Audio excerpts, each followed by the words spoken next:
Welcome back to topic 42 for Algebra 2, Graphing Rational Functions. In part 3, we're going to learn how to graph a rational function as well as work on some examples. So how do we graph a rational function? Well, first, as we practiced in part 2, we're going to identify and draw the asymptotes.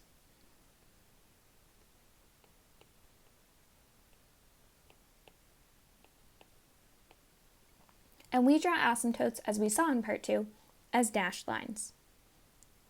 Then we're going to plot 2 points on the left side and the right side of the vertical asymptotes. I recommend using easy numbers, but first looking at your example, looking at your rational function to determine what those numbers could be in relation. Then, using those points and using the asymptotes as kind of boundaries, we're going to draw the branches of the hyperbola through the plotted points. Here we have example number 1, y equals negative 6 divided by x. For the horizontal asymptote, we're going to identify, looking at this rational function, the degree of the numerator is really x to the 0th power. The degree of the denominator is x to the 1st power. So the degree of the numerator is less than the degree of the denominator. As x becomes bigger and bigger and bigger, our fraction gets closer and closer and closer to 0. So our horizontal asymptote is y equals 0. The vertical asymptote, what value can we plug in to the denominator to make it equal to 0? Well, that would be x equals 0 here. I'm going to now graph these 2 asymptotes. So we have one at x equals 0 and one at y equals 0.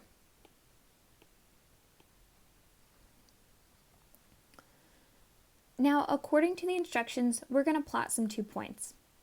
I like to make a table of x and y in order to help myself to do this.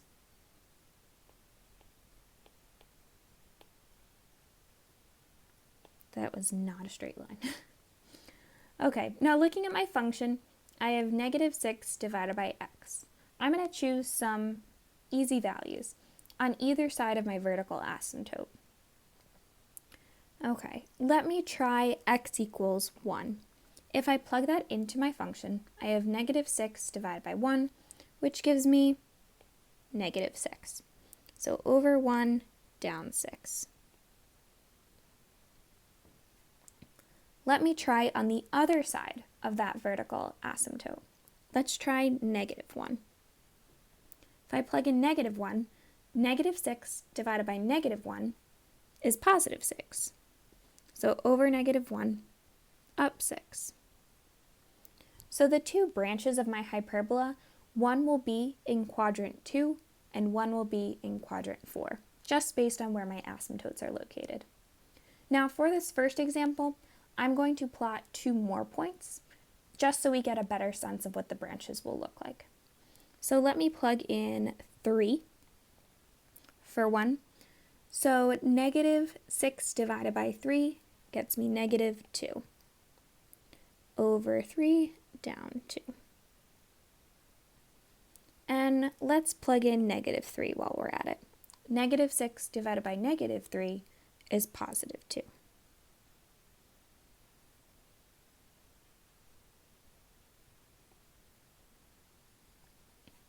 Now I can draw the branches of my hyperbola.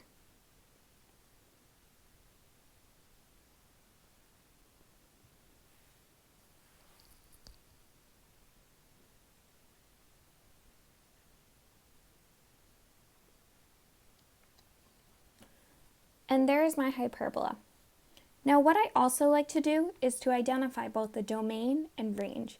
We did this in part 1 with the parent function. Looking at this function, the domain is all of my x values. So as x gets smaller and smaller and smaller, starts at negative infinity, and it goes all the way to 0 where it approaches. However, then there's our asymptote there. So this 0 represents our asymptote. Now notice, because we have another branch in quadrant 4, we also need to have a union and pick up on the other side of that asymptote as we increase closer and closer to positive infinity. And again, as we referred to in part 1, because these zeros are asymptotes and we're approaching this value but never actually touching the value of x equals 0, that's why we have an open parentheses. And it's the union because we're dealing with these two branches where there seems to be this break almost in the graph. The range deals with all of my y values. So as y gets smaller and smaller and smaller, gets to negative infinity, as it increases, it approaches 0, then there's a break.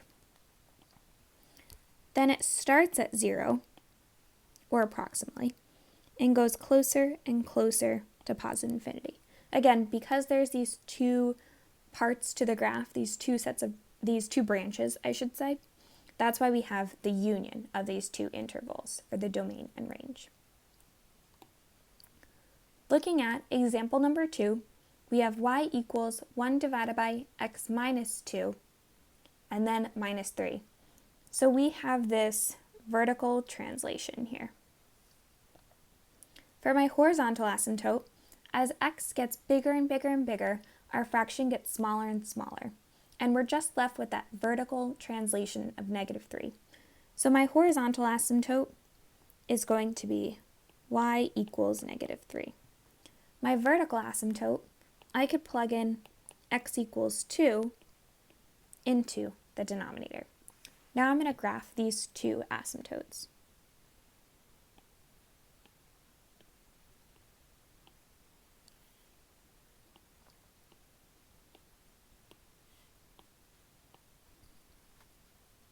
Now I'm going to plot 2 points in order to determine where the branches will be.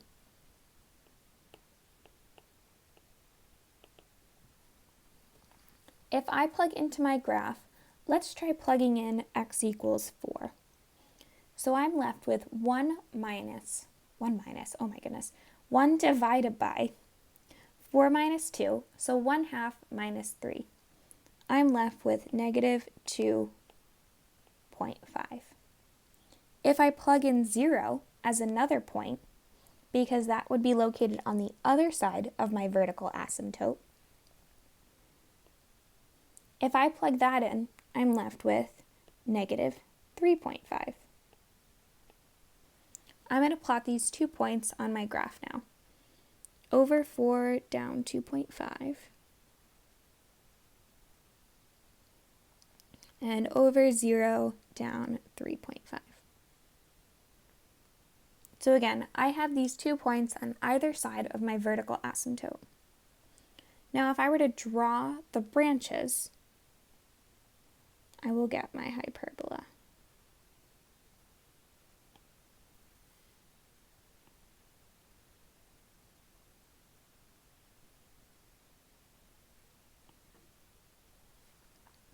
There we go. Looking at the domain, so as my graph gets smaller and smaller and smaller, for the x value, I'll be approaching negative infinity. Now as I increase, I get closer and closer, but I have an asymptote at x equals 2. So this is my vertical asymptote here.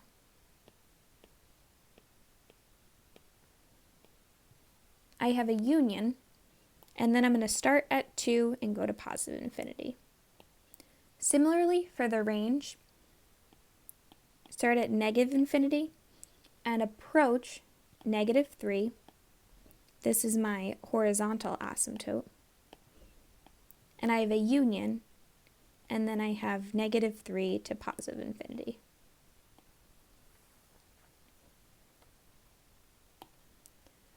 Looking at example number 3, y equals 3x minus 6 divided by x plus 2. Because the degree of the numerator is equivalent to the degree of the denominator, my horizontal asymptote will be the ratio between the leading coefficient of the numerator and the leading coefficient of the denominator, which will just be 3 over 1. So my horizontal asymptote will be at y equals 3 divided by 1, or 3. My vertical asymptote, if I look at the denominator, I can plug in x equals negative 2. Ooh, that's a bad negative. X equals negative 2 in order to make the denominator equal to 0. Let's graph these.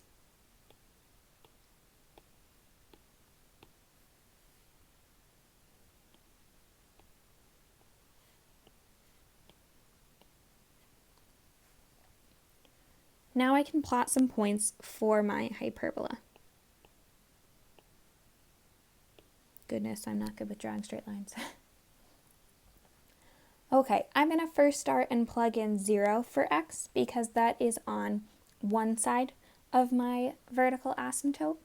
When I plug in 0 for x, I'm left with 3 times 0, which is negative 6 in the numerator, divided by 0 plus 2, which is 2 in the denominator, and I'm left with negative 3.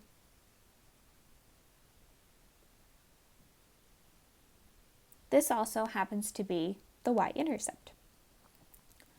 I'm going to now plug in negative 4 for x because that is on the other side of my vertical asymptote.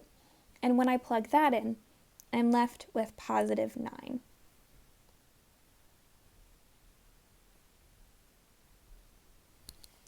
Now I can draw the branches of my hyperbola.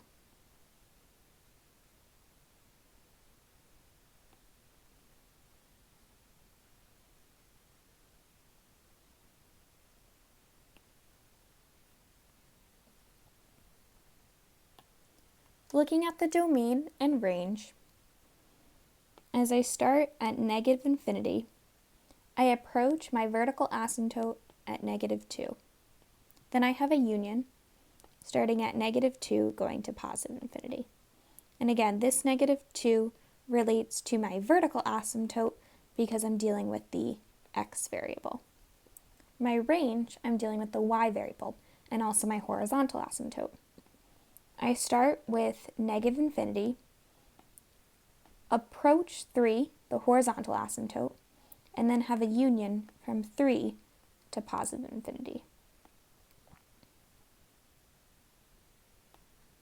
Let's move on to example number 4. Now here we have 4x squared minus 4 divided by x squared minus 4. Now I can actually factor this in order to simplify it a little bit and kind of help us later on, especially when we're determining the vertical asymptote. If I want to first think about my horizontal asymptote, all I have to do is look at the leading coefficients because the power of the numerator is equivalent to the power of the denominator.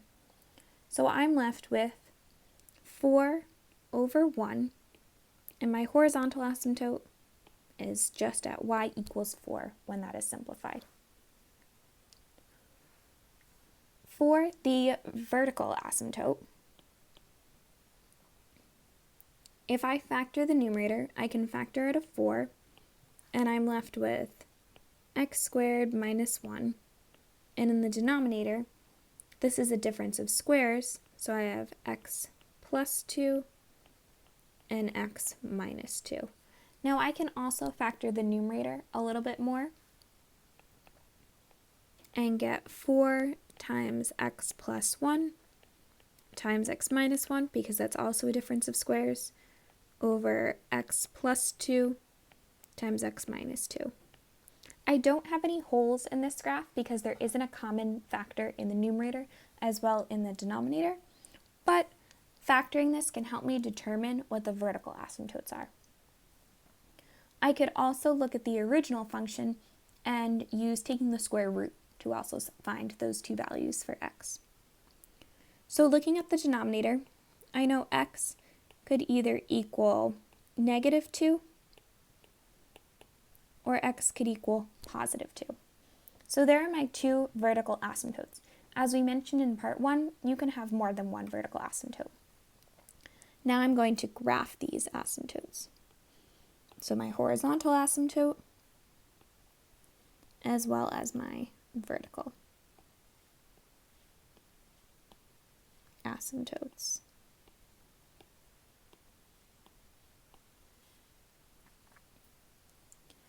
Now, because I have two vertical asymptotes, there are actually three different sections if I look at just the vertical asymptote where our graph is divided, that I could plot points for my graph.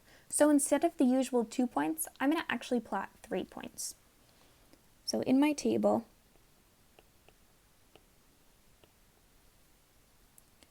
I'm going to plug in 0 in the numerator, or in for x, in the numerator and the denominator. And when I simplify that, I will end up with 1. I'm going to plug in -4 in for x. When I simplify that, the output is 5. When I plug in +4, the output is also 5. So I chose these 3 values for x because they appear in each of the 3 sections that are on my graph if I look at the sections divided by the vertical asymptotes. So over 0, up 1, this is one part of my graph. Over -4, up 5, this is another point on my graph. And over +4, also up 5. Okay, so what is my graph going to look like?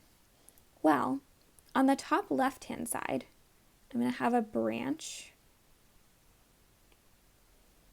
On the top right-hand side, I'm going to have the mirror image of that. However, if I look in this middle section right here, it's actually going to be a parabola it's going to look like.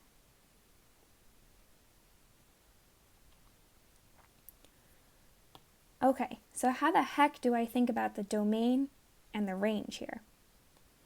For the domain, again, we just want to think about the x values. So if I look on my graph, I start at -∞. And the first time that I'm approaching but never actually touching is at -2, that first vertical asymptote.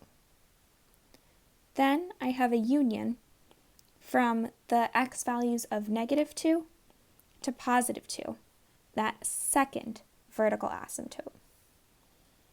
Then the second union from 2 to +∞. Now the range is a little bit more complicated. If I look on my graph, notice how this point right here is actually a local max on this parabola. So this is the highest y value in that parabola section. So as I start from -∞ with my range, I'm going to get to a local max of 1.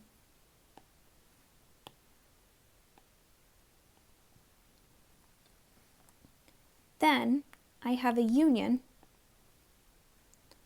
from 4, which is my horizontal asymptote.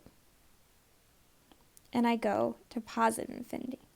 So because there's this break from that local max to the horizontal asymptote, I don't have any y values there, so I can't include that in my range. But this 4, on the other hand, is my horizontal asymptote. So sometimes we might have to look a little bit more carefully at my graph to identify if there's any local max or local min that might impact the range or the domain. In this case, it's impacting the range. Moving on to the fifth and final example, I have my function y equals x squared plus 4x plus 3 divided by x squared minus x minus 2. Now I'm going to factor this and see if there's any common factors. I can rewrite this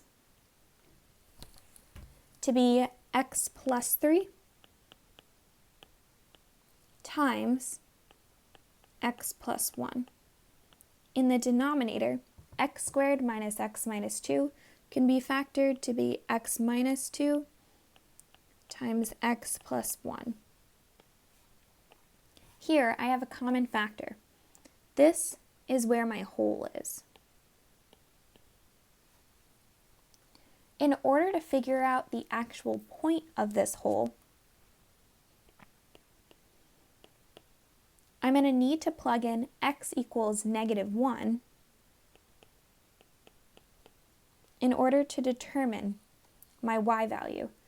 Now again, I'm going to plug in x equals -1 to this reduced form of my graph, of my function, I should say. So when I plug that in, I have -1 plus 3 over -1 minus 2. Now this simplifies to 2 over -3.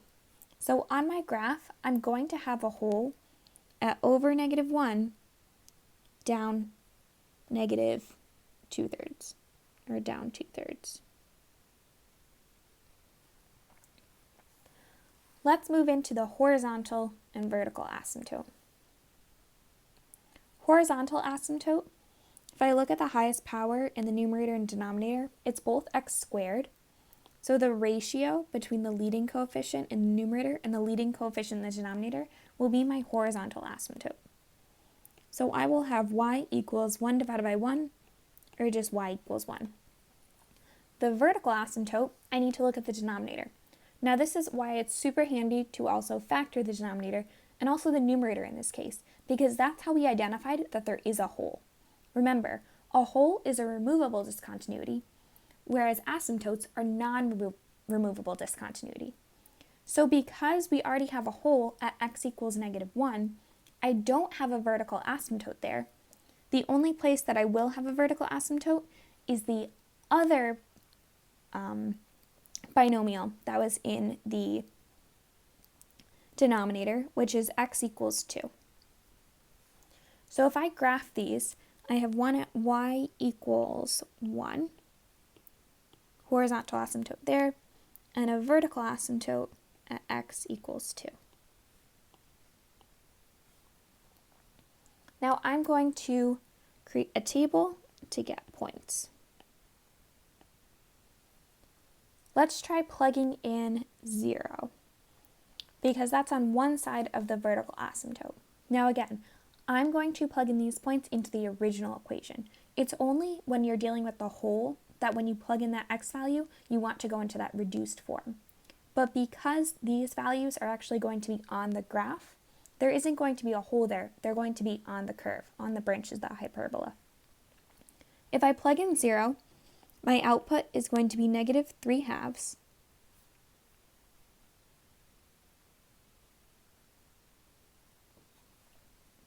And if I plug in 4, which is on the right-hand side of the vertical asymptote, my output will be 3.5.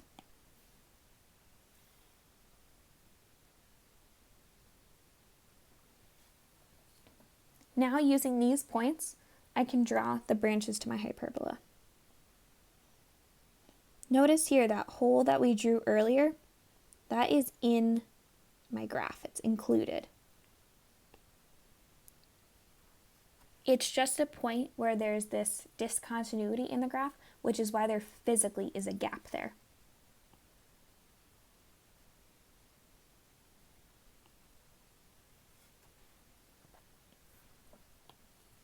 For the domain and range, the domain, we have x goes from -infinity to -1. That's where the whole is at. Then there's the union from -1 to +2.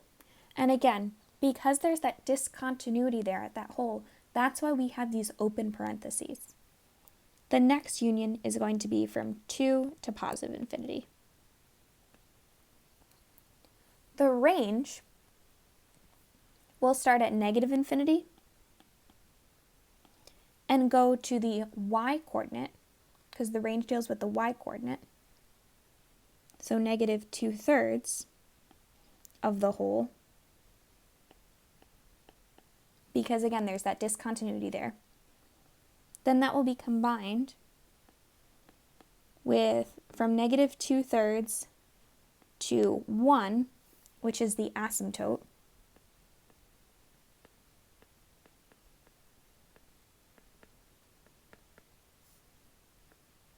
and then a union from 1 to positive infinity. So there's a lot of things to think about with the domain and range. You have to think about the asymptotes and what those x values and y values are, but you also have to take into account the coordinates of any holes that there are in the graph.